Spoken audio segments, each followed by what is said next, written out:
সুপ্রিয় সদী, আমাদের ডিরেক্টর আমরা করতালির মাধ্যমে তাদেরকে স্বাগত জানাচ্ছি। আপনারা সবাই করতালির মাধ্যমে তাদেরকে স্বাগত জানাবেন।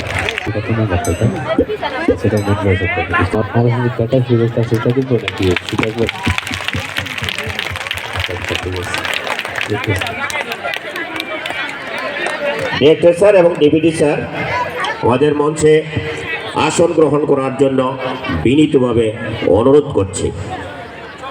সুপ্রিয় সদী, আজকের অনুষ্ঠান শুরু করার আগে মাননীয় ডিরেক্টর কাছে অনুমতির জন্য অনুমতি প্রার্থনা করছি।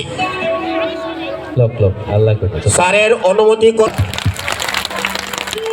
সুপ্রিয় সদী, অনুষ্ঠানের প্রারম্ভে আমি পবিত্র কোরআন থেকে তেলাওয়াত করার জন্য অনুরোধ করছি মোহাম্মদ জাবের সিনিয়র অফিসার।